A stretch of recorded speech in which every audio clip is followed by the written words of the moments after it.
Buffalo Pond Water Treatment Plant, as most people are aware, are co-owned by the cities of Regina and Moose Jaw. City of Moose Jaw owning 27% of the plant, Regina the balance.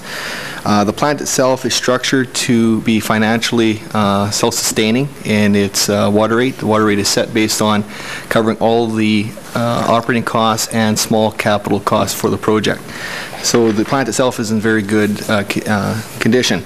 The future plans for the plant hasn't been upgraded in over 20 years, and we're now looking at having to do the next round of upgrades to the plant. So in the next few years, we'll be seeing UV systems added to the system, possibly another bank of granular activated carbon to reduce taste and odor control, and whatever the new regulations come through the province, we'll have to meet those new standards as well. So that will all be upcoming in the future. We've already started budgeting in our capital plan for that, so we expect that everything should occur as required.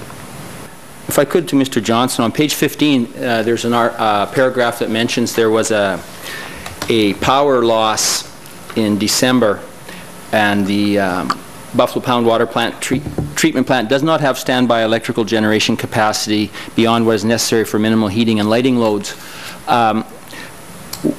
What kind of money would be required, or are normal water treatment facilities that provide City of Moose Jaw and Regina, cities that size, would they have standby electrical capacity? Thank you, Madam Chair. There's two answers to the question. The first part is most plants like that would normally have backup power. However, we have an agreement with SAS Power that this is a critical piece of infrastructure that they would disconnect other users before they would disconnect the plant, or if the plant had lost power, they would make it the first priority to receive power. We are, though, looking at putting in backup power as part of the plant upgrades in the next 5 years. And what are we anticipating the cost of those to be? I believe the pre-engineering or pre-tender estimates are around the $5 million range. $5 million.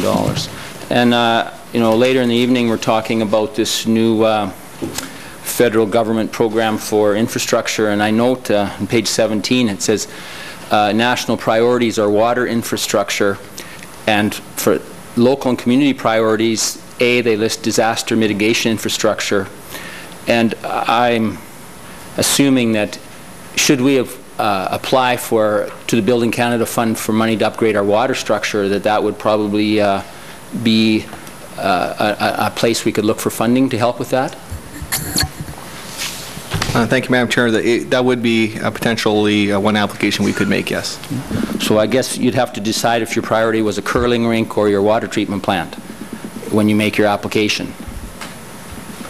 I won't ask you to answer that question. I would point out that the city of Buffalo Pound Water Treatment Plant has assessed value of approximately $74 million shared between the City of Moose Jaw and Regina. And as mentioned, there are numerous outlying communities that also receive water from there. And as Mr. Johnson indicated, we're looking at significant cost for capital upgrades out there. And if you're like me, you just received your water bill in the last couple of days and you thought it seemed higher than last year, get used to that, because the 10 and 15% rate increases are just starting. See, we're having to borrow money to pay for that, and we're paying for it through our water and sewer rates, and we're not, as we'll find out later, not using this federal money that's now available for communities to upgrade their infrastructure because we're making other choices.